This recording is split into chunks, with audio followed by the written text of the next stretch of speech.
आपका बहुत बहुत स्वागत है आपके अपने चैनल मेरा सफ़र में। फ्रेंड्स, हमेशा की तरह आज भी मैं आपसे एक छोटी सी रिक्वेस्ट करना चाहती हूँ। अगर आपने चैनल को सब्सक्राइब नहीं किया तो प्लीज़ सब्सक्राइब कीजिए, अपने परिवार और रिश्तेदारों के साथ शेयर कीजिए और लाइक कीजिए और बेल आइकन को प्रेस कीजिए, जिससे आपको हमारी आने वाली वीडियो की नोटिफिकेशन सबसे पहले मिल सके। सो फ्रेंड्स, ज़्यादा देर ना करते हुए मैं आपको आज सुनाने वाली हूँ बैसाख के महीने में प्रतिदिन सुनने वाली कथा बांदरी की। एक राजा था। वह बैसाख के महीने में प्रतिदिन ब्रह्म मुहूर्त में उठकर गंगा जी में स्नान करता था। राजा का आदेश था कि मुझसे पहले गंगा जी में कोई भी स्नान नहीं करेगा।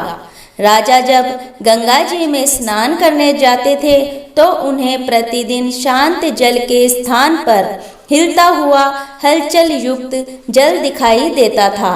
तो राजा को संदेह होता था कि निश्चय ही मुझसे पहले कोई प्रतिदिन गंगा जी में स्नान करता है। अतः राजा ने नदी के तट पर पहरेदार बिठा दिए। गंगा जी के तट पर एक वृक्ष था। उस पर एक बांदरिया रहती थी। वह प्रतिदिन राजा के स्नान करने से पहले ही स्नान करके वृक्ष पर बैठ जाती थी। इस प्रकार होते होते पूरा बैसाख का महीना व्यतीत हो गया, किंतु अंतिम दिन राजा के सिपाही ने देख लिया और उस बंदरिया को पकड़कर राजा के पास ले गए और कहा, राजा जी, यह बंदरिया आपसे पहले प्रतिदिन गंगा जी में स्नान करती है। उधर राजा की प्रतिज्ञा थी कि यदि कोई भी स्त्री मुझसे पहले गंगा जी में स्नान करती होगी तो मैं उससे विवाह कर लूँगा। इसलिए राजा को बांदरी के साथ विवाह करना ही पड़ा। बैसाख स्नान के पुण्य से बांदरी के गर्भ ठहर गया। 9 मास पूर्ण होने पर बांदरी ने राजा से पूछा कि शिशु जन्म के समय मुझे क्या करना चाहिए।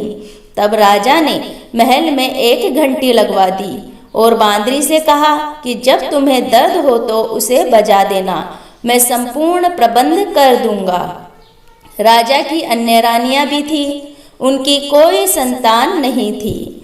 बांदरी को गर्भ है यह समाचार जानकर अन्य रानियां मन ही मन बांदरी से ईर्ष्या करने लगी और भावी संतान का नाश करने हेतु विभिन्न योजनाएं बनाने लगी।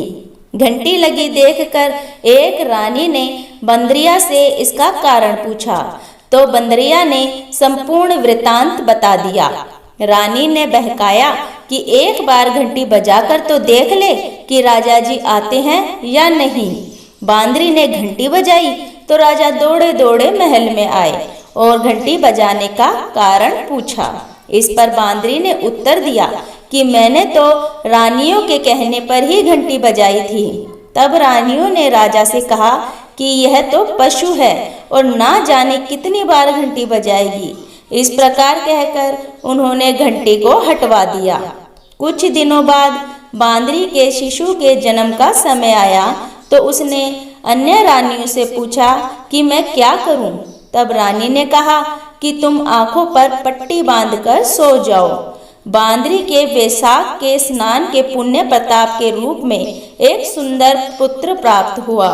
शिशु के जन्म होते ही उसके रोने से पहले ही रानियों ने उसे एक टोकरी में रखकर दासी को दे दिया और आदेश दिया कि इसे नदी में बहाकर आ जाओ और उस शिशु के स्थान पर एक पत्थर रख दिया और राजा को भी कहलवा दिया कि बांदरी ने एक पत्थर को जन्म दिया है।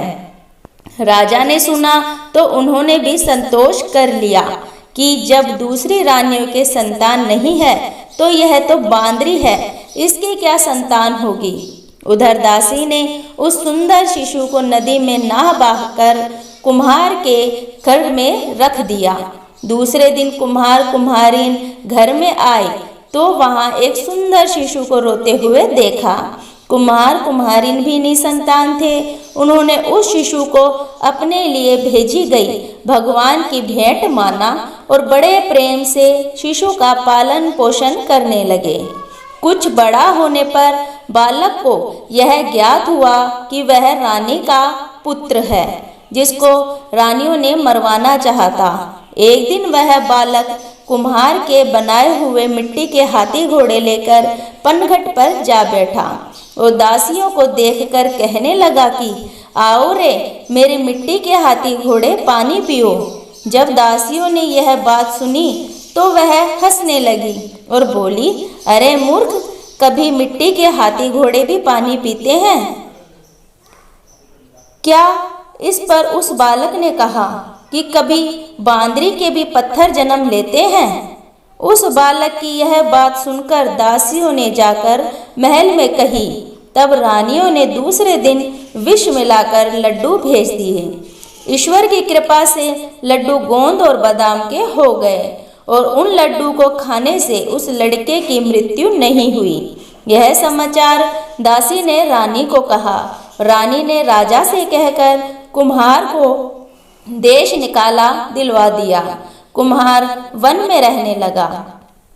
तत्पश्चात अगले वर्ष चित्र माह में माता गणगौर के पूजन का दिन आया तो वह बांदरी का पुत्र 108 करवे और 108 गोली लेकर तथा घड़े में पानी भरकर बगीचे के बाहर बैठ गया।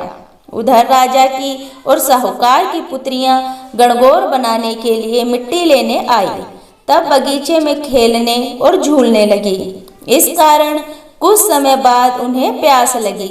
तब उन्होंने उस बांदरी के पुत्र से जल पिलाने के लिए कहा तो उस बालक ने उत्तर दिया कि मेरे पास एक गोली है, उसे खाते जाओ और मेरी चारों ओर फेरे लगाती जाओ, तब मैं तुम्हें जल पिलाऊंगा। इस पर पहले तो कन्याओं ने मना किया, किंतु प्यास तीव्र होने के कारण मान गई। इस प्रकार गोली खाने और उस युवक के साथ फेरे लेने से वह गर्भवती हो गई। बाद में जब उनके माता पिता को यह ज्ञात हुआ तो वह सभी कुम्हार के पास आए और संपूर्ण वृतांत सुनाया तथा कहा कि तेरे पुत्र ने हमारी कन्याओं से विवाह किया है, अब तुम्हें इन्हें अपने पास रखना होगा।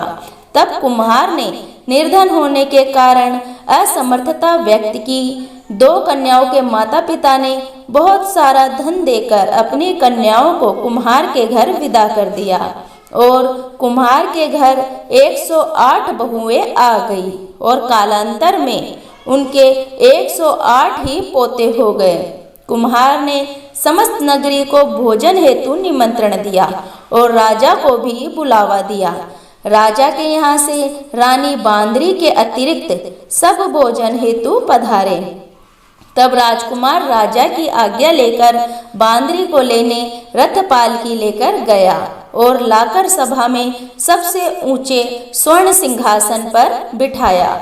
राजकुमार ने अपनी सभी पत्नियों को समझा दिया कि इस बांदरी ने मुझे जन्म दिया है, यह मेरी माता है।